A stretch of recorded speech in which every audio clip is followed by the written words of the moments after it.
نحمده ونصلي على رسوله الكريم أما بعد فأعوذ بالله من الشيطان الرجيم بسم الله الرحمن الرحيم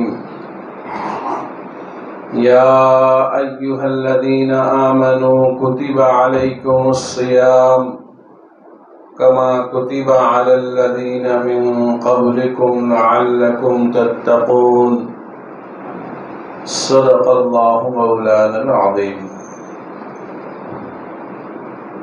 میرے محترم بزرگوں اور دوستوں، عزیز ساتھیوں، رمضان المبارک کا مقدس مہینہ چل رہا ہے اور اللہ کا فضل انعام ہے کہ اللہ تعالیٰ نے ہمیں یہ قیمتی ساعتیں نصیب فرمائی جس میں ہم اپنے گناہوں پر نادم بھی رہ سکتے ہیں اور رہتے ہی ہیں، اور تلاوت، عبادت، ذکر، اذکار، تمام چیزوں کو کرنے کے مواقع بھی میسر ہیں۔ رمضان المبارک کی بابرکت گھڑی بھی ہمیں حاصل ہے اور یہ اتنا قیمتی مہینہ ہے کہ جس کا کوئی حساب نہیں، کوئی آپ جوڑنا چاہیں اس کو اپنے ذہن و دماغ میں کہیں سے بھی لا کر سوچیں کہ اسے سمجھا جا سکتا ہے تو بڑی مشکل سی بات ہے۔ یہ تو اللہ کی طرف سے بہت خاص والا انعام ہے جو اللہ تعالیٰ نے مسلمانوں کے ذمے چیزیں فرض فرمائی ہیں۔ بنی الاسلام علی خمس، 5 چیزیں جو اہم ہیں، اس میں ایک اہم چیز روزہ بھی ہے۔ نماز برائیوں سے روکتی ہے، نماز کی وجہ سے انسان، قرآن میں آتا ہے الصلاۃ تنہی عن الفحشاء والمنکر، نماز فحش کاموں سے روک دیتی ہے۔ زکوٰۃ کی فرضیت مال کی محبت نکالتی ہے، مال کی محبت جو دنیا کی انسان کے اندر داخل ہو جاتی، حالانکہ بہت ہی کم سا ہے، بہت ہی معمولی سا اللہ نے زکوٰۃ ہم لوگوں کے اوپر زکوٰۃ کا حصہ لگائے، ورنہ کہہ دیتے کہ 97.5% یہاں ہمارے نام پہ خرچ کرو، 2.5% تم کھا لینا، 50% تم کھا لو، 50% ہمارے نام پہ خرچ کر دو۔ 2.5% ہی صرف کا، صرف 2.5%، 100 روپیہ مل گیا، 2.5 روپیہ کہا کہ ہمارے نام پہ نکالو۔ تمہارے مال کی گندگی بھی دور ہوگی، تمہارے مال کی خرابیاں بھی دور ہوگی، تمہارا دل بھی صاف ہوگا جیسے تمہارا مال بھی صاف ہوگا۔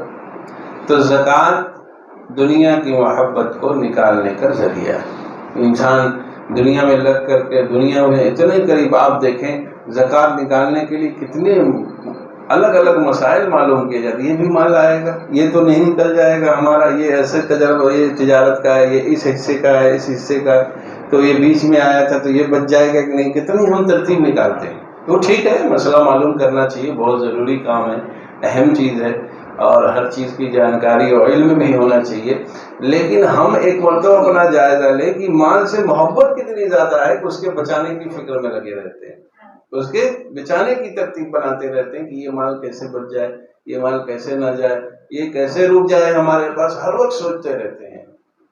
حالانکہ اللہ تعالیٰ نے فرمایا کہ دیکھو یہ مال جو تمہیں ملا ہوا ہے یہ بھی وقتی ہے، بڑی دیر تک کا ساتھ اس سے نہیں۔ مال تو حضرات صحابہ نے بتایا دکھا کر کہ مال کیسے خرچ کیا جاتا ہے۔ مال کو میل، حضرت کہتے تھے مال تو ہاتھ کا میل ہے، فوراً اس کو چھٹی کرو۔ اور حضرات صحابہ، بعد کے لوگوں میں، ہمارے ماضی قریب کے بزرگان دین کا معاملہ ہے، اللہ تعالیٰ نے جو کبھی بھیجا تو اس کو 3 حصوں میں تقسیم کر دیا، 2 حصوں میں تقسیم کر دیا، ایک ضرورت کے لیے رکھ لیا، ایک للہ نکال دیا، ایک گھر والوں کے لیے نکال دیا، گھر والوں سے جب چھٹی ہوگی 2 حصہ بنا دیا، 3 حصہ، 2 حصہ اللہ کی راہ میں نکال دیا، 1 حصہ اپنے لیے رکھ لیا۔ یہ تو ہمارے بزرگوں کے آپ حالات پڑھے تو آپ کو مجھے ماضی قریب کی بات میں بتا، جو آیا بانٹ دیا، جو آیا وہ تقسیم کر دیا، جو ملا وہ ادھر سے تقسیم کر دیا۔ وہ کیوں؟ یہ بات ہمارے بھی سیکھنے کی ہے کہ ہم مال سے کتنا زیادہ محبت کرتے ہیں۔ بہرحال تو میں یہ کہہ رہا تھا کہ زکوٰۃ مال کی محبت کو نکالتی ہے، نکالنے کا کہہ لیجیے ذریعہ ہے، اور زکوٰۃ نکالنے سے انسان کا اپنا مال بھی محفوظ ہوتا ہے، مال محفوظ ہوتا ہے۔ حضرت والا تھانوی رحمۃ اللہ علیہ نے بات لکھی ہے، زکوٰۃ نکالنے سے مال محفوظ ہوتا ہے، صدقات نکالنے سے مال میں اضافہ ہو جاتا ہے۔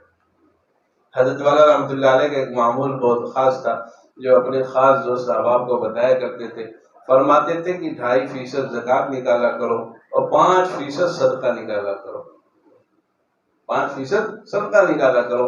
جیسے ہی 1,000 روپے آپ کے پاس آیا، اس کا فوراً 5% صدقہ نکال دو۔ سال میں جیسے ہی آپ کا رمضان مبارک میں نکالنے کا معمول ہے تو 2.5، وہ تو فرض ہے، لیکن ساتھ میں اگر صدقہ نکالتے رہیں گے آپ تو یہ زکوٰۃ نکالنے سے مال ٹھہرے گا، رکے گا، اور صدقات کے آپ کے نکالنے سے اور صدقہ بار بار نکالتے رہنے سے مال میں اضافہ ہوگا۔ حالانکہ یہ بات سمجھ میں آنے والی نہیں ہے کہ مال جائے گا تو اضافہ کہاں سے ہوگا۔ اللہ تعالیٰ نے یہ بات فرمائی کہ جو دو گے اس کا بدل ملے گا، جتنا دو گے اس کا ڈبل ٹربل 10 گنا زیادہ ملے گا۔ اور پھر یہ وہ مال ہے جو آپ کا انویسٹ ہو رہا ہے، وہ مال کون سا ہے جو انویسٹ ہو رہا ہے۔ آپ کو کوئی دوست، آپ کا کوئی ملنے والا، کوئی محلے میں پڑوس میں رہنے والا آپ سے بتا دے کہ یہ فلاں جگہ ہے، آپ یہاں انویسٹ کر دیجئے اپنے مال کو، کل چل کے یہ 100 روپے آپ کا 200 روپے مل جائے گا، کل چل کے یہ 100 روپے آپ کا 1000 روپے بھی بن سکتا ہے۔ اور ایسی کمپنی ہے جو ڈوبے گی نہیں، اس میں کوئی جو ہے ڈوبنے کا گمان بھی نہیں ہے، تو بتاؤ بھائی ہم کتنی آسانی سے وہاں پہ لگا دیتے ہیں۔ ایسے ہی اللہ تعالیٰ فرماتے ہیں کہ تم اللہ کی راہ میں جو خرچ کرو گے، اللہ کے لیے جو مال خرچ کرو گے، وہ اللہ کے پاس جا کر کیا ہو جائے گا؟ انویسٹ ہو جائے گا۔ ما عندکم ینفد وما عند اللہ باق، جو تمہارے پاس ہے تم خود فانی ہو، تمہاری سب چیز فانی ہے، دنیا فانی ہے، تمہارے پاس رہنے والی چیز بھی فانی ہو جائے گی، ختم ہو جائے گی۔ اللہ باقی ہے، اللہ کی ذات قدیم ہے، اول ہے، آخر ہے، اس کے پاس جو چیز پہنچے گی، باقی رہنے والے کے پاس جب آپ کا بڑی کمپنی، بڑی فرم میں آپ کا مال انویسٹ ہوگا، چھوٹی چھوٹی کمپنیاں جب ڈوب جائیں گی تب بھی وہ بڑی کمپنی باقی رہتی ہے۔ تو اللہ تعالیٰ فرماتے ہیں ما عندکم ینفد وما عند اللہ باق، جو تمہارے پاس ہے وہ تمہارے ساتھ کے ساتھ وہ بھی فنا ہونے والا ہے، جو ہمارے تک آیا، جو ہم تک پہنچا، جو تمہاری چیزیں، وہ سب کے سب کیا ہیں؟ باقی رہنے والی ہیں۔ حالانکہ یہاں کی کمپنی کو تو ضرورت ہے، دنیاوی فرموں کی ضرورت ہے، 10 آدمی کا پیسہ لگے گا اس کی ترقی، اللہ تعالیٰ کو کیا ضرورت؟ فرماتے ہیں ہم تمہارے کسی چیز کی محتاج نہیں، اللہ سمجھ، اللہ بے نیاز ہے۔ اور حضرت والا رحمۃ اللہ علیہ فرمایا کرتے تھے اگر کچھ قیمت سونے چاندی کی ہوتی تو وہ پتھروں میں نہ پھینکواتے،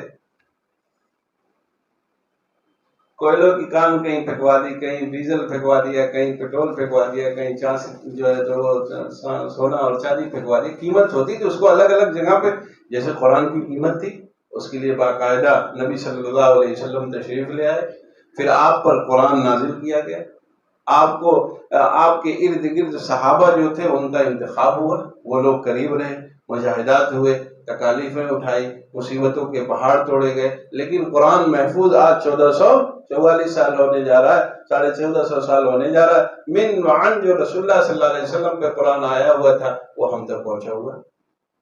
اگر دنیا کچھ قیمتی ہوتی تو تھوڑا سا ہی رکھتے اس کو محفوظ، کہیں پھینکوا دیا۔ تو دنیا کی ضرورت اللہ کو ہے بھائی، بالکل ہے۔ ہمارے صدقات کی، ہمارے زکوٰۃ کی، ہمارے مال کی کوئی ضرورت ہے؟ فرماتے اللہ تعالیٰ کسی کی نہیں، اللہ تعالیٰ کسی کا بھی محتاج نہیں، اللہ کے سب محتاج ہیں، اللہ کے سب محتاج ہیں۔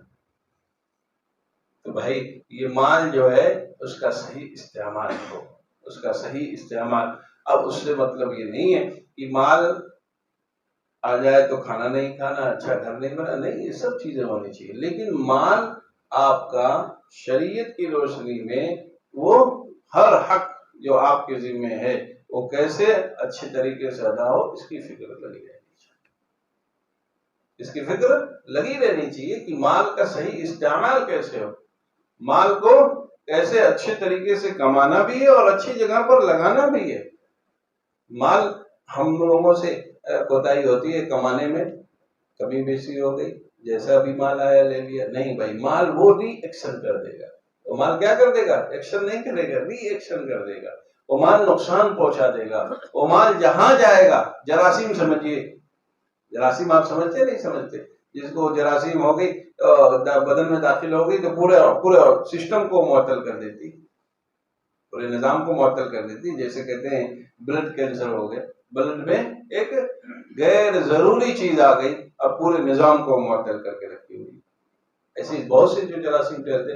تو ایسے ہی مال اگر غلط طریقے سے کمایا گیا ہوگا تو وہ مال کیا؟ ایکشن نہیں، ری ایکشن کرے. ری ایکشن کیا ہے؟ سب سے بڑا ری ایکشن یہ ہے کہ گھر کی سب پوری جو اچھی ازدواجی زندگی آپ کی گزر رہی تھی پوری کی پوری برباد ہو جائے.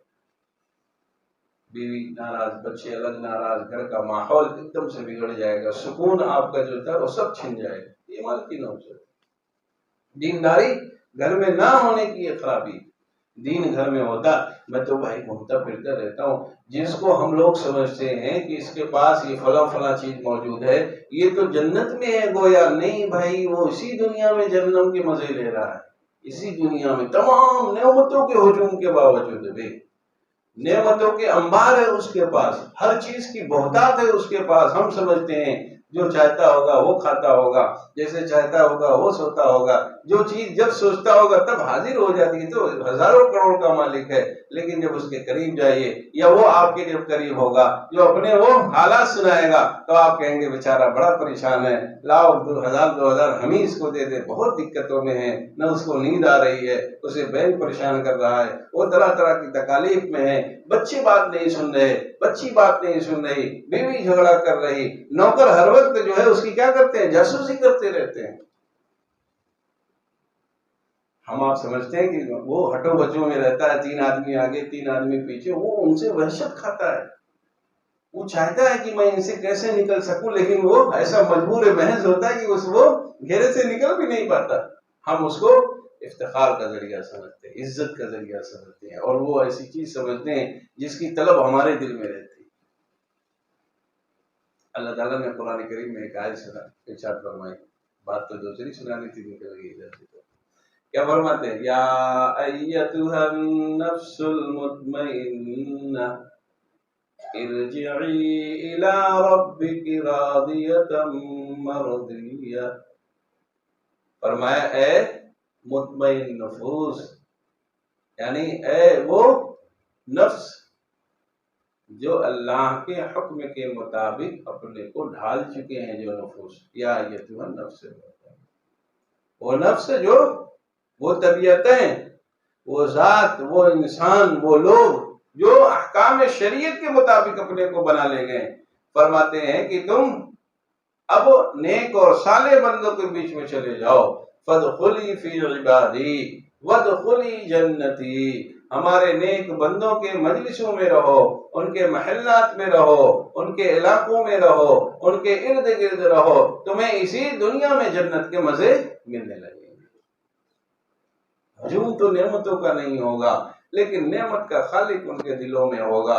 جب بتاؤ بھائی، مالک کا ساتھ رہنا جسے خیال ہوتا ہے، اس کی زندگی ہر جگہ بالطف ہو جاتی ہے. وہ صحرا میں بھی رہتا ہے تب بھی مزہ پاتا ہے کہ مالک کی معیت ہمارے جو ہے، مالک ہمارے ساتھ ہے، اس کی معیت کا اسے استحضار رہتا ہے. اسے خیال رہتا ہے کہ ابھی ایک فون گھمائیں گے، مالک کے سب افراد آگے پیچھے دوڑنے لگیں گے. تو اس لیے اس کے پاس نعمتوں کا تو ہجوم نہیں ہے. بظاہر نعمتیں نہیں دکھتی ہیں، بظاہر دنیا کے اسباب نہیں دکھتے ہیں، لیکن اس کی زندگی بڑی شاندار اور جاندار ہوتی. نہ ہو تو بھائی کسی اللہ والوں کی جا کر جوتیاں اٹھا کے دیکھ لو، وہاں رہ کے دیکھ لیجیے.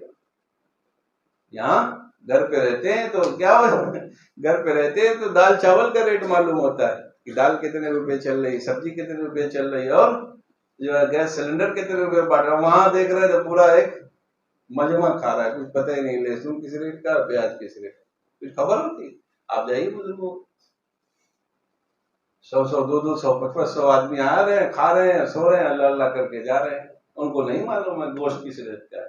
اور گھر پہ ہم 3 دن رہ جائیں ہم لوگ تو پتہ چل جاتا ہے کیا ہے، کون سی چیز کتنی قیمت کی آ رہی ہے، اور 7 آدمی پہ کتنا خرچہ آ رہا ہے، اور 10 آدمی پہ ہفتے میں کتنا خرچہ آ رہا ہے، اور مہینے میں ہمارا کتنا خرچہ آ رہا ہے، سب جوڑ گھٹانا معلوم ہو جاتا ہے. اور وہاں گئے کچھ نہیں معلوم. چلا کر کے آ گئے، 10 دن کر کے آئے، معلوم نہیں کیا ریٹ کب چل رہا ہے. یہ کون سی چیز ہے بھائی؟ یہ بھائی نیک بندوں کے ساتھ رہنے کی جو بات اللہ نے ارشاد، حضرت حکیم عبداللہ صاحب رحمۃ اللہ علیہ نے اس پہ بات لکھی ہے. معاہدے در محبت آپ پڑھیں تو فرماتے ہیں فادخلی فی عبادی وادخلی جنتی میں اللہ نے یہ بات صاف فرما دی کہ تمہیں اگر اس دنیا میں جنت کے مزے لینے ہیں تو تم ہمارے بندوں کے بیچ میں رہنا سیکھ لو.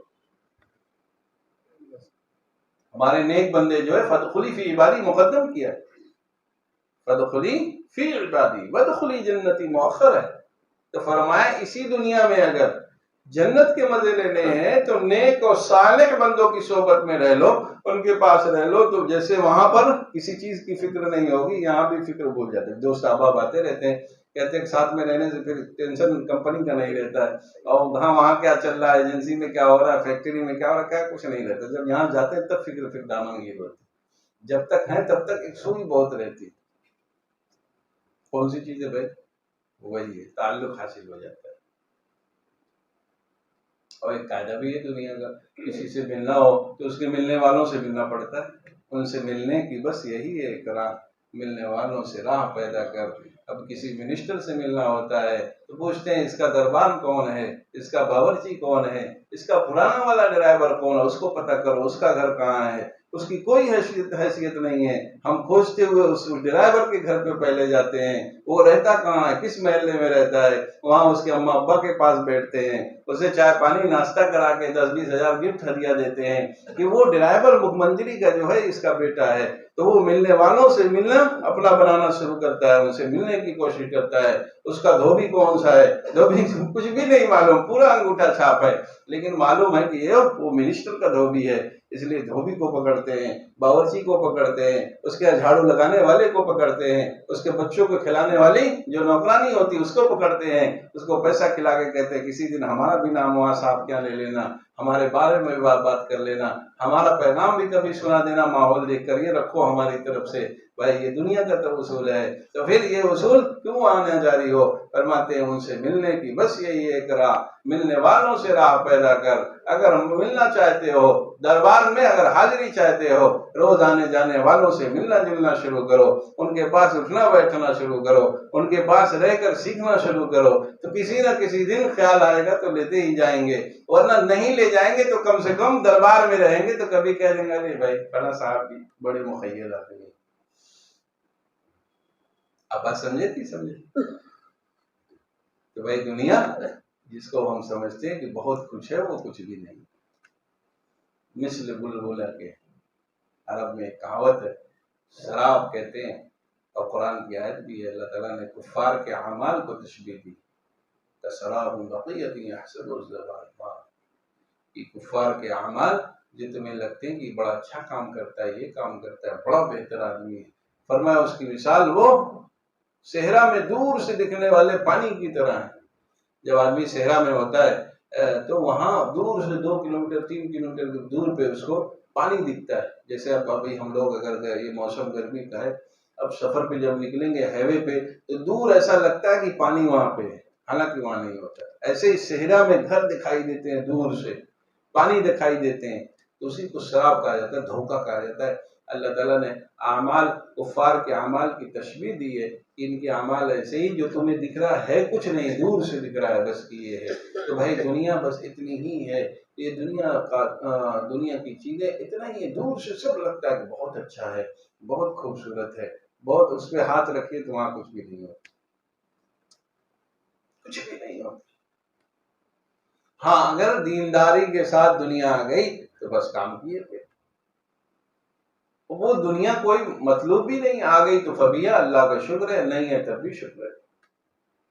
جو بھیجا وہی ٹھیک، اتنے کی ضرورت تھی، باقی کے لیے پریشانی نہیں. جو حال احوال آئے حضرت ایوب علیہ السلام پر حالات آئے، کیا ہے حالات آئے، تو انہوں نے کبھی اللہ سے یہ درخواست نہیں کی کہ اللہ تعالیٰ بڑے حال احوال میں، ہم بڑی پریشانیوں میں، کون سی خطا ہو گئی، کون سا گناہ ہو گیا، کون سی کوئی ہماری بدعملی ویسی ہو گئی، بڑی سخت پکڑ آ گئی، کبھی نہیں، یہ بھی کبھی نہیں کہا. تو جو ان کے بدن میں کیڑے پڑے ہوئے تھے تو کبھی وہ گر کر دور جاتے تو اس کو اٹھا کے پھر بدن پہ اپنے رکھ لیتے کہ اللہ کی بھیجی ہوئی یہ بھی ایک چیز ہے، اس لیے اس کو اپنے سے جدا نہیں کرتے تھے۔ بہرحال وہ امتحان کا زمانہ ختم ہوا، صحت ہوئی تو ان کے اوپر جو ہے سونوں کی بارش ہوئی، سونے کی بارش ہوئی تو حضرت ایوب علیہ السلام وہ پورا سونا سمیٹنے لگے تو ندا آئی کہ کیا بات ہے سونے کے پیچھے لگ گئے؟ تو کہا کہ نہیں مالک، سونے کے پیچھے نہیں لگا ہوں، آپ کی طرف سے گرا ہوا ہے اس لیے میں اس کو سمیٹ رہا ہوں، آپ کی طرف سے آیا ہوا ہے۔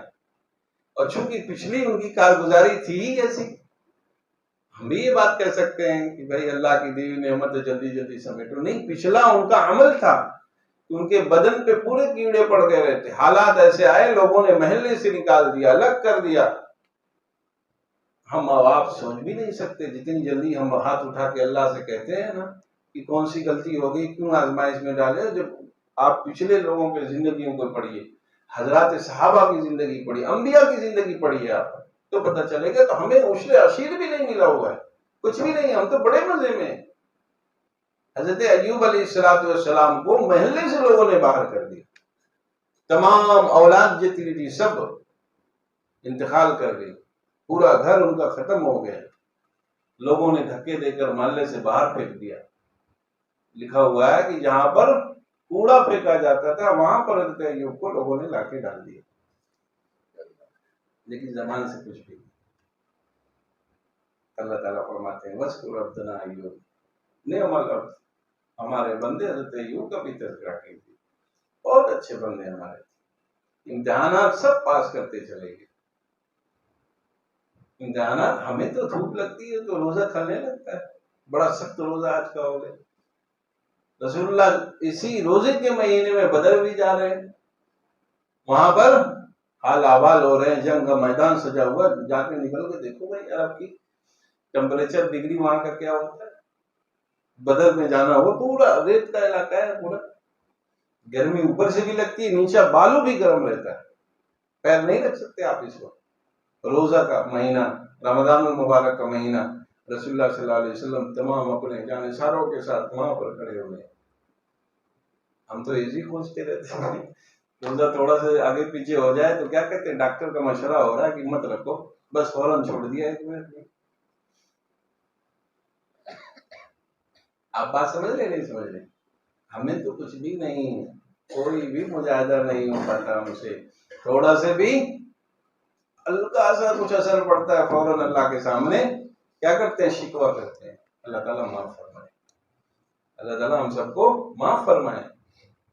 حضرت ایوب علیہ السلام نے کیا کہا، انی مسنی الضر، تکلیف تھوڑا سا ہو گئی، وانت ارحم الراحمین، اللہ تکلیف میں، یہ نہیں کہا کہ میں بڑی تکلیف میں، اللہ تعالیٰ اسے دور فرماتی، کیا تکلیف پہنچی ہوئی ہے، مالک آپ بڑے کریں، بڑے رہیں۔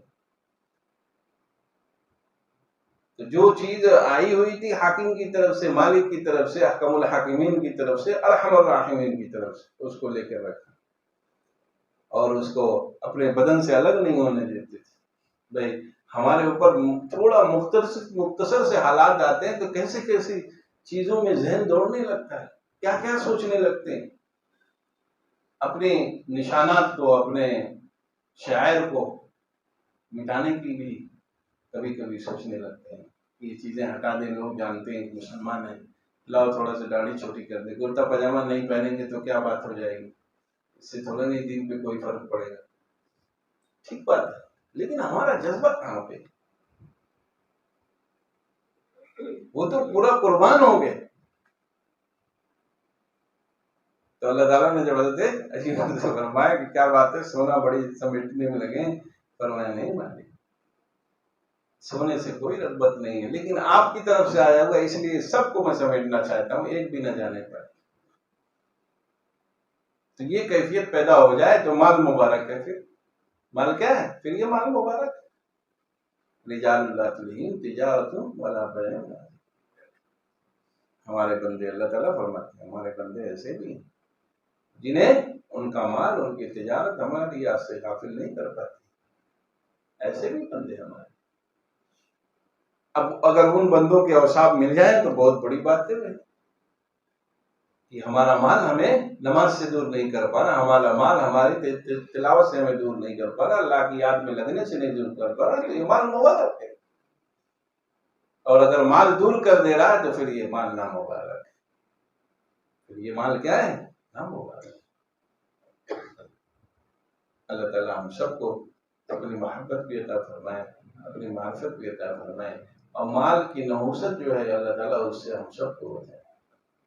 مال ضروری بھی ہے زندگی کے لیے، اور مال نقصان دہ بھی. فرماتے ہیں کہ مال کل یہ اس کے سامنے کھڑا ہوگا، مسل لہ مال یوم القیامۃ اقرع لہ ذمتان، سخت گنجا صاحب بنے گا جو لوگ زکوٰۃ نہیں دیتے. جو لوگ زکوٰۃ نہیں دیتے، حدیث میں آتا ہے رسول اللہ صلی اللہ علیہ وسلم نے فرمایا کہ وہ جو لوگ مال میں اپنی زکوٰۃ نہیں دیتے، ان کی مثال ایسی ہی ہے، ان کے حال ایسے ہی ہونے والے ہیں کہ ان کے لیے کیا ہوگا؟ گنجا سانپ ان کے گلے میں لپیٹا جائے، گلے حضرت ہے، اور کہے گا انا مالو کا انا کرنے کا، پورا لپیٹ کر گردن میں ایسے سامنے کھڑا ہوگا. اور پھر وہ کل بات کرے گا، وہ کہے گا انا مالو، میں تیرا اپنا مال ہوں، میں تیرا اپنا خزانہ ہوں. اس لیے بھائی مال آئے تو مال کو خرچ کرنے کا طریقہ سیکھے، اور مال یہ سوچی کہ اللہ نے دیا ہے، اللہ کے حق کے مطابق اس کو استعمال کرنا ہے، اپنی ضروریات بھی پوری کرنا ہے، اپنے گھر در کو بھی بنا کے رکھنا. ایسا نہیں ہے. رسول اللہ صلی اللہ علیہ وسلم کے پاس صحابہ آتے تھے مال دینے کے لیے، تو فرماتے تھے 1/3 لاؤ. بعض صحابہ پورا مال لے کے گئے، رسول اللہ نے منع فرما دی، اپنے گھر والوں کو یوں ہی نہ چھوڑو، ان کے لیے بھی کچھ چھوڑ کر جاؤ. دین تو معتدل ہے، اعتدال والا دین ہے. امت وسط کے لیے دین کیا ہے؟ معتدل دین ہے. کسی بھی شعبے کو بہت دبا کے نہیں رہے. یہ نہیں کہا جا رہا کہ آپ دین نہ کمائیں، دنیا نہ کمائیے. یہ بھی نہیں کہا جا رہا کہ آپ جنگل میں چلے جائیے. رہبانیت دین میں نہیں کہ سب چیزیں چھوڑ کر کے راکھیوں کی مل کر کے پیڑ پہ الٹا لٹک کر کے وہاں رہیے. دین یہ نہیں سکھاتا. دین وہی سکھاتا ہے جو رسول اللہ صلی اللہ علیہ وسلم نے عملاً پیش کیا.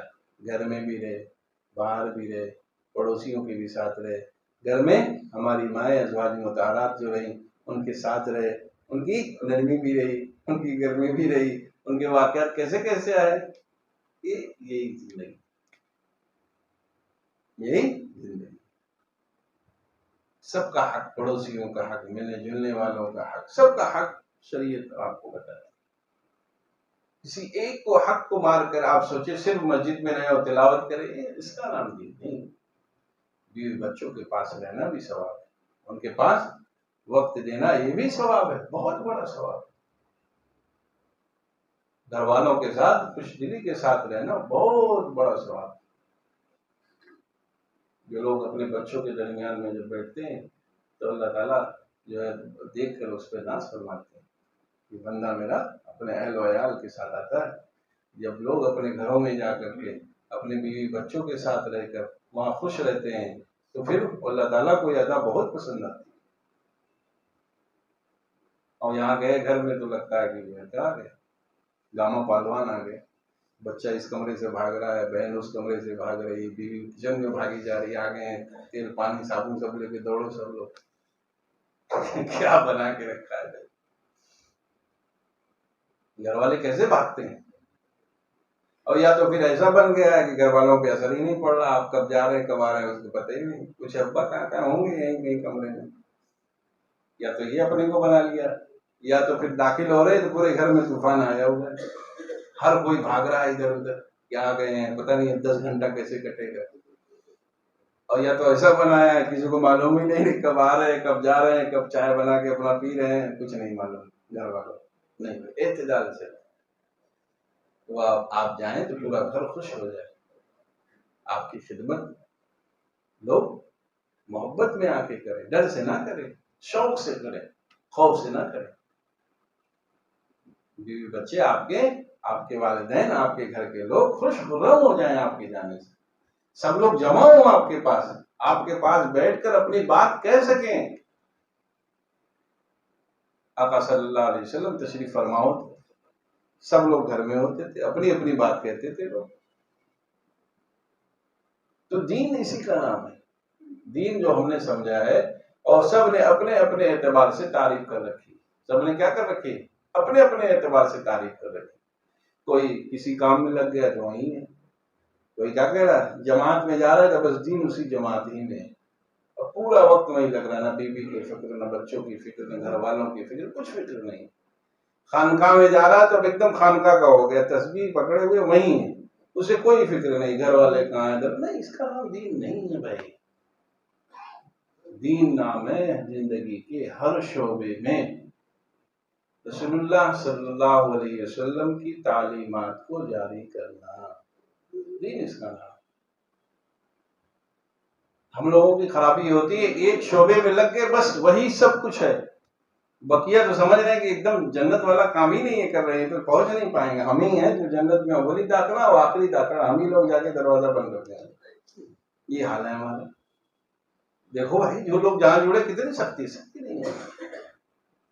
حضرت والا شاہ حق شاہ وردوئی رحمۃ اللہ علیہ کی بات یاد ہے، بات ختم فرمایا کرتے تھے کہ بھائی یہ سب کام ضروری ہے، جو جہاں پہ کام کر رہا ہے ایک دوسرے سے مل کر کام کر، باہم رفیق بنے، دوست بنے، فریق نہیں، ایک دوسرے کے مخالف نہیں، ایک دوسرے کے اپوزٹ نہیں، ایک دوسرے کے فریق بنے، مل کر کام کریں.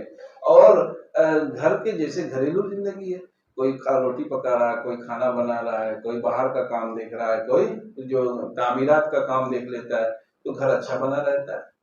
فرمایا ایسے ہی دین ہے. کوئی جو ڈاکٹر ہے، جو ماسٹر ہے، جو لائر ہے، جو علماء ہے، جو صلاح ہیں، جو تجار لوگ ہیں، سب مل کر رہے ایک دوسرے کے باہم مشورے سے کام کرتے رہے. اب تجارت والا گن مولانا صاحب کو نہیں معلوم ہوگا. اب مولانا صاحب کی فقہ اگر ڈاکٹر صاحب بتائیں گے، تفسیر بیان کریں گے تو کیسے کام چلے گا؟ ڈاکٹر صاحب کی دوا اور ان کا آپریشن اگر مفتی صاحب کرے تو ہوگا بھائی؟ کیا کہیں گے؟ ہم کہیں گے تو غلط کام کر رہے ہیں. مفتی صاحب والا مسئلہ ڈاکٹر صاحب بتائیں تو صحیح ہو جائے گا، یہ بھی غلط بات ہے.